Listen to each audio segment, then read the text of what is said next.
Hola, hola, qué gusto es estar aquí con ustedes. El día de hoy vamos a platicar sobre un tema muy interesante, los edulcorantes no calóricos y la relación que existe con las enfermedades gastrointestinales. Veremos si hay evidencia científica o no sobre ciertas cosas como los edulcorantes y su relación con el proceso inflamatorio gastrointestinal, con el cáncer en el aparato digestivo, con el hígado graso y con la microbiota intestinal. Nos vamos a adentrar en el aspartame, en la stevia, en la sacarina, entre otros. Quizá te vas a llevar alguna sorpresa. Antes de empezar, te recuerdo que en este canal nos encanta hablar de amor propio, de hábitos, de alimentos y de todo aquello que nutra nuestro interior. Así que no lo pienses más. Dale ya a la campanita y suscríbete para que no te pierdas ningún contenido nuevo. ¡Comenzamos!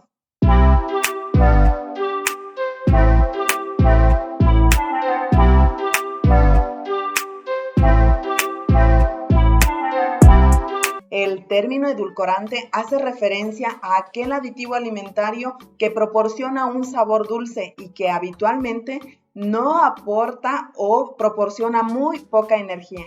Se utiliza para endulzar alimentos cuando se persiguen fines no nutritivos. En las últimas décadas se ha incrementado su consumo para prevenir caries y para el cumplimiento correcto de la dieta en casos del control de peso corporal, obesidad y diabetes. Por otro lado, sigue habiendo muchas dudas de los consumidores sobre los efectos que podrían tener el consumo de edulcorantes tanto artificiales como naturales.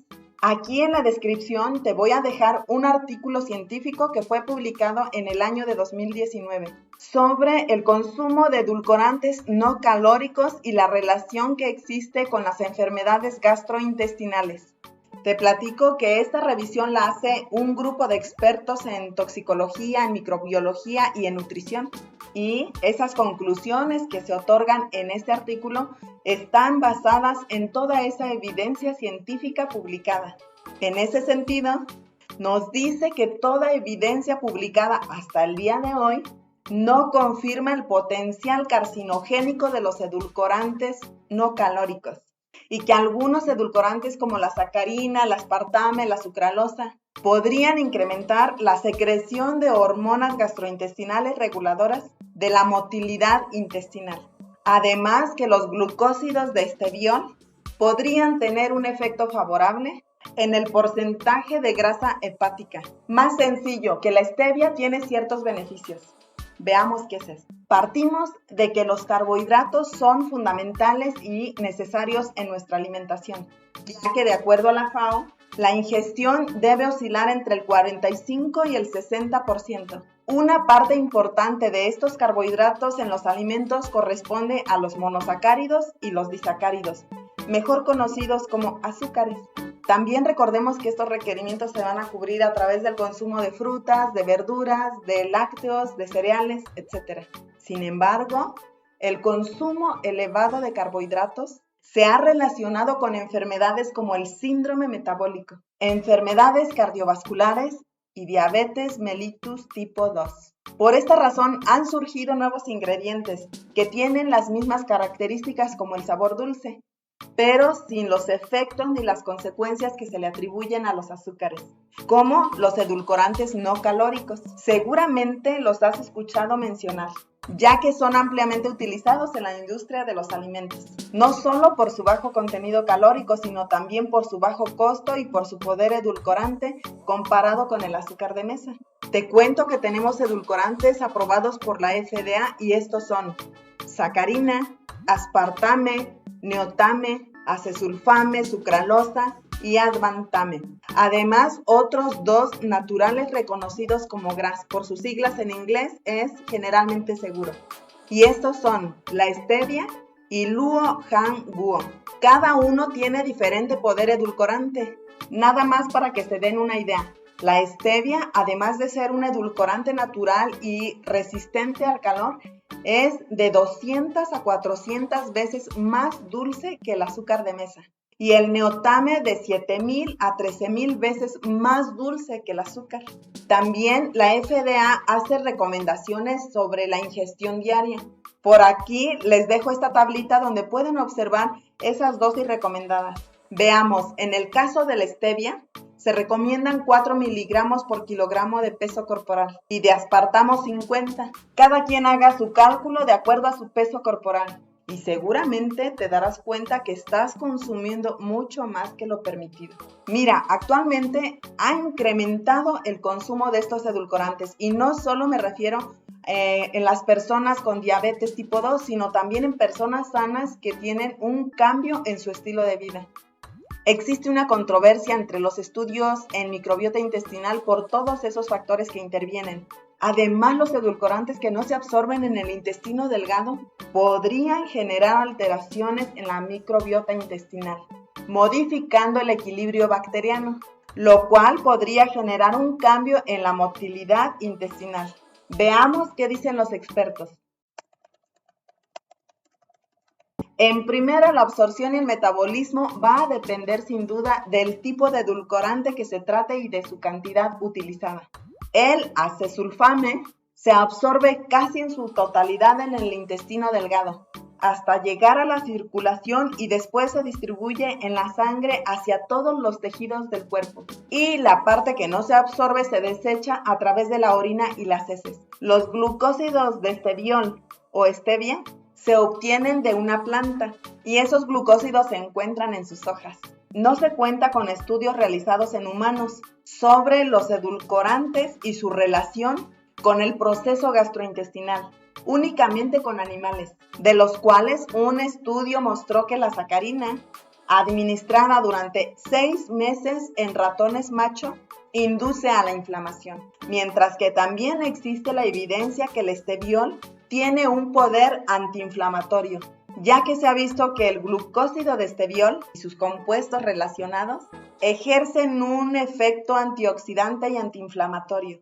Los consumidores de stevia estarán contentos, ¿verdad? Diversos estudios han mostrado que concentraciones elevadas de stevia disminuyó la viabilidad de líneas celulares de carcinoma de colon humano. Estos hallazgos hasta el momento han sugerido que el esteviósido podría ser un agente terapéutico en las enfermedades inflamatorias, ya que se ha asociado a acciones antihiperglicémicas, es decir, a bajas concentraciones de glucosa en la sangre, antiinflamatorias y antitumorales. En cuanto al consumo de edulcorantes no calóricos y el cáncer del aparato digestivo, se cuenta con un estudio en un modelo animal donde se le suministró una alta dosis de sacarina y mostró un efecto carcinogénico en la vejiga. Por supuesto, este hecho provocó que se derivaran muchos estudios clínicos en humanos para confirmar dichos resultados, pero estos no fueron reproducibles. Por tanto, hasta el momento, no existe evidencia científica sobre su efecto carcinogénico en la vejiga. Otro estudio evaluó el consumo de sacarina y aspartame sobre el cáncer de esófago, colon y recto, pero no se encontró evidencia significativa que sustente que estos edulcorantes aumenten el riesgo de cáncer en humanos. Por otra parte, en cuanto a la relación del consumo de edulcorantes y el hígado graso, en ratones genéticamente modificados se encontró una disminución en el porcentaje de grasa en el hígado. Esto se dio donde se suministraron compuestos derivados de la stevia, además de mostrar una protección contra el estrés oxidativo. Ahora, sobre esa interacción de los edulcorantes y la microbiota intestinal, como sabemos, nuestra microbiota intestinal juega un importante papel en nuestra salud, que incluso se hace referencia que nuestro intestino es nuestro segundo cerebro. Los microorganismos en el intestino tienen múltiples funciones, como la protección contra patógenos, también de cuestiones inmunológicas, prevención de la inflamación, etc. Estos microorganismos sin duda se ven afectados por nuestra alimentación o por la alimentación de cada región. El acesulfame podría tener un efecto significativo sobre el contenido y diversidad de la microbiota. En elevadas dosis ocasiona una modificación en esa composición bacteriana, al menos en modelos animales.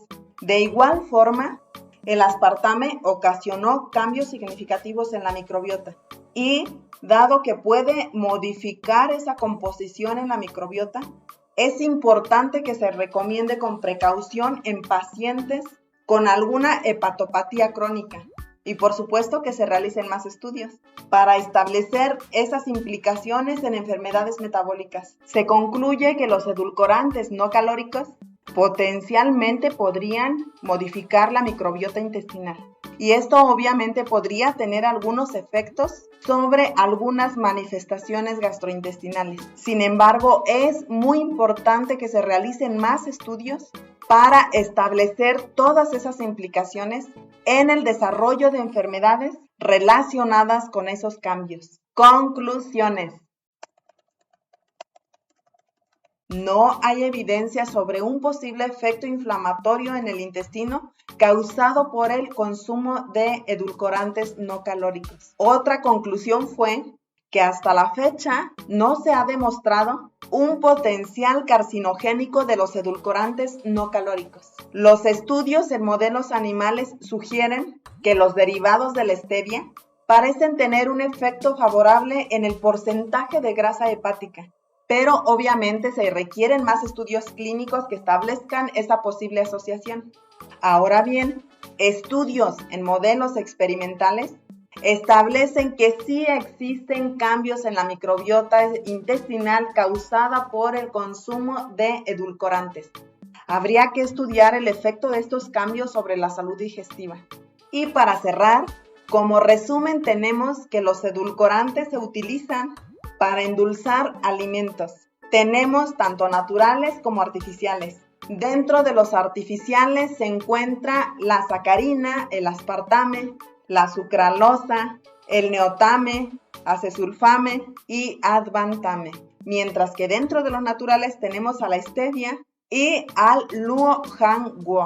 Ahora que conoces algunas características de estos edulcorantes no calóricos y algunas de las evidencias científicas sobre sus efectos, y que por supuesto hacen falta muchos más estudios para poder hacer conclusiones contundentes sobre su consumo o sobre el impacto que tiene el consumo de estos edulcorantes sobre la salud digestiva. Espero que esta información te sea de mucha utilidad, que la hayas disfrutado y si la encontraste de valor, suscríbete. Y nos vemos muy pronto.